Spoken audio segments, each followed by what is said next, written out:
bodies wrapped in burlap, scattered along a desolate stretch of beach.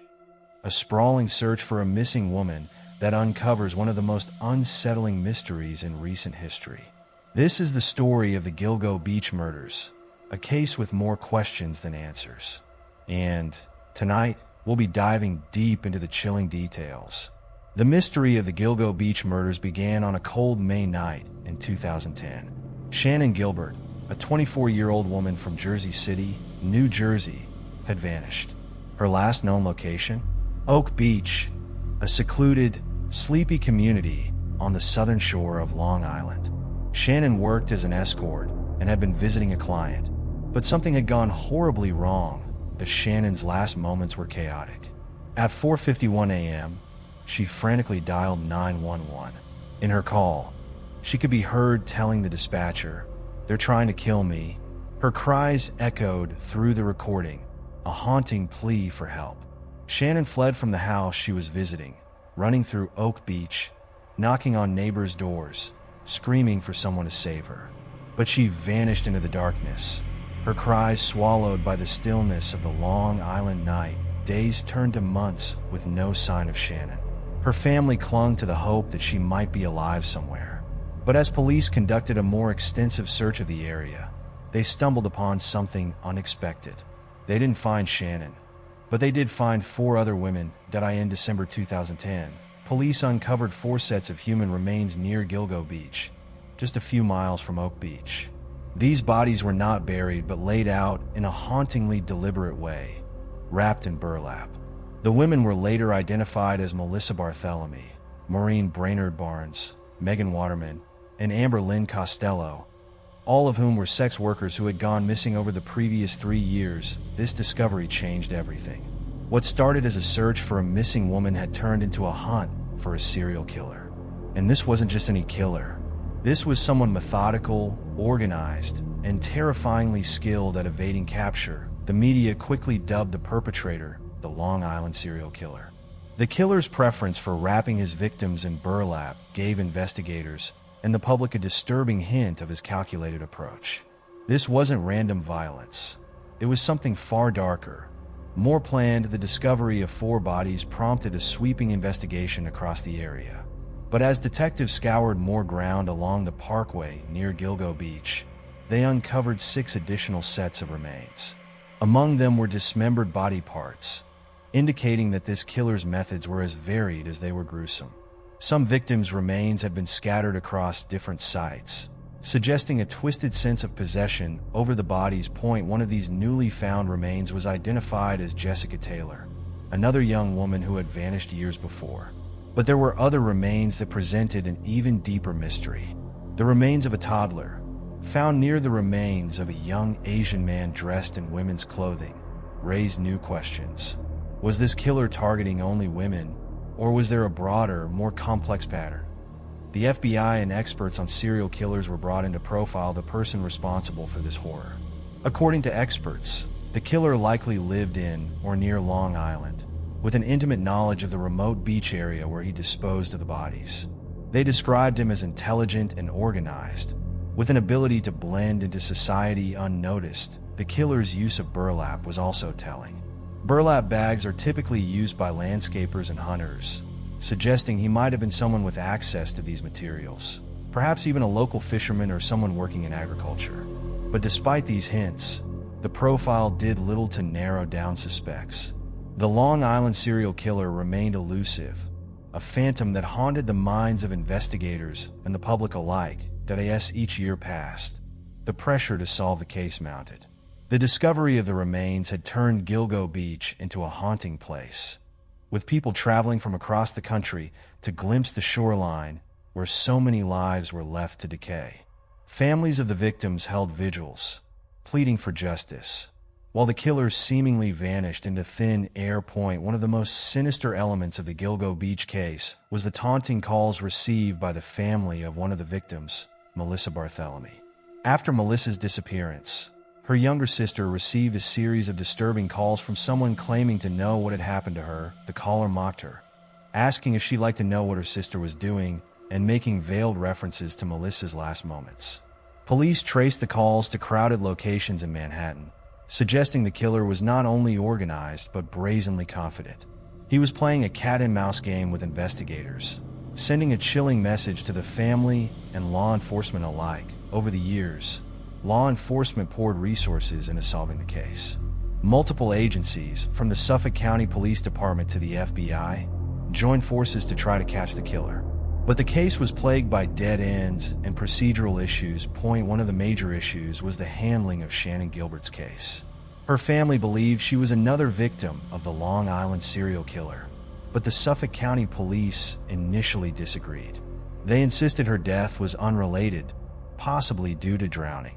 This disagreement led to a division in the investigation, and the public was left with more questions than answers. The investigation was further complicated by rumors of police corruption.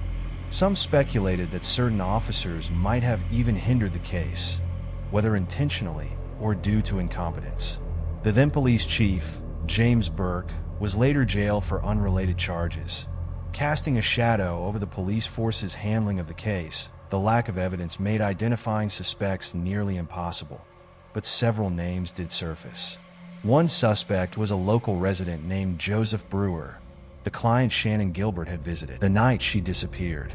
Although he was quickly cleared, his name continued to haunt the investigation due to his proximity to the crime scene. Another suspect was James Bissett, a businessman who operated a nursery and was familiar with burlap bags. However, he tragically took his own life just days after the initial bodies were found, adding to the eerie atmosphere of the case. But with no concrete evidence, investigators were left with nothing. Years passed with few developments, and the public began to fear that the Long Island serial killer would remain a ghost, forever escaping justice. In 2022, a potential break in the case emerged when Suffolk County officials announced they had new leads. Advanced DNA technology had evolved since the bodies were first discovered, and the authorities began retesting evidence from the scene. Speculation ran high that they might finally uncover the identity of the killer. This newfound hope brought the case back into the spotlight, rekindling interest from media and the public. The families of the victims, who had waited so long for justice, remained cautiously optimistic. Was this finally the moment they had all been waiting for? The Gilgo Beach murders are more than just an unsolved case. They're a testament to the haunting power of unsolved mysteries. The beach itself has become a symbol of fear, a place where people come to remember the victims, but also to feel the eerie presence of a killer who remains at large. The Long Island serial killer, a figure cloaked in mystery, is a reminder of just how fragile safety can be, even in seemingly serene places. As we dive deeper into the Gilgo Beach murders, one question lingers. Will this case ever be solved? The specter of the killer looms large, casting a shadow over Gilgo Beach and the lives of those affected by his heinous crimes. For the families, each day without answers is a reminder of the tragedy, a wound that refuses to heal. The Long Island serial killer, whoever he may be, has left a chilling legacy that continues to haunt the area and those who remember the victims. The world waits for answers, for justice, and for the day when Gilgo Beach can finally be a place of peace rather than fear. While law enforcement initially hesitated to link Shannan Gilbert's disappearance to the other victims, her story remains central to the Gilgo Beach narrative. Shannan's remains were eventually found in December 2011 in a marshy area not far from where she was last seen. The circumstances of her death sparked controversy. The police suggested she might have drowned accidentally, but her family believed otherwise. In 2015, Shannan's family commissioned a private autopsy, which revealed possible signs of strangulation. This finding fueled their conviction that she was indeed a victim of the Long Island serial killer. Mari Gilbert, Shannan's mother, became a vocal advocate for her daughter, tirelessly pushing for the truth. Tragically, Mari's quest ended when she was murdered by another of her daughters suffering from severe mental illness. A heartbreaking footnote in an already sorrowful saga to Shannan's case highlights the complexities of the investigation and raises questions about how victims are perceived based on their profession. Many argue that if not for Shannan's disappearance, the other victims might never have been found. and the killer could have continued unchecked as years passed without resolution. Armchair detectives and internet sleuths took to online forums to dissect every available detail. Websites and threads dedicated to the case buzzed with theories, some plausible, others bordering on the fantastical point. One popular theory suggested that the killer was a former law enforcement officer or someone with inside knowledge of police procedures. This idea stemmed from the killer's ability to evade detection and the lack of forensic evidence. Others posited that there might be multiple killers. Given the differences in the victims' profiles and the methods of disposal, some speculated about a connection to the Atlantic City murders in 2006, where 4 women were found in a ditch behind a motel. The similarities sparked debates about a possible serial killer operating along the East Coast. While these theories kept the public engaged, they also underscored the desperation for answers and the human need to make sense of the inexplicable. The media played a significant role in shaping public perception of the Gilgo Beach murders. Documentaries, podcasts, and true crime shows brought the case into living rooms worldwide. However, this exposure was a double-edged sword that, on one hand, increased attention kept the case alive, ensuring that authorities remained under pressure to find the killer. On the other, sensationalism sometimes overshadowed the victims' humanity, reducing them to mere characters in a macabre story. The portrayal of the victims, often focusing on their work as escorts, raised concerns about victim blaming and the stigmatization of sex workers. Advocates argued for more respectful narratives that honored the victims as individuals with families, dreams, and lives beyond their occupations. The passage of time brought advancements in forensic science, particularly in DNA analysis and genetic genealogy. Cases once considered cold were being solved using these new techniques, providing a glimmer of hope for the Gilgo Beach investigation. In 2020, Suffolk County Police released images of a belt found at one of the crime scenes, bearing the initials WH or HM. They hoped that publicizing this evidence might jog someone's memory or lead to new information. While the release didn't immediately crack the case, it signaled a renewed commitment to solving the murders. The advent of genetic genealogy, famously used to identify the Golden State Killer, offered another potential avenue. By extracting DNA from the remains and comparing it to public genealogy databases, investigators hoped to identify victims and possibly the killer.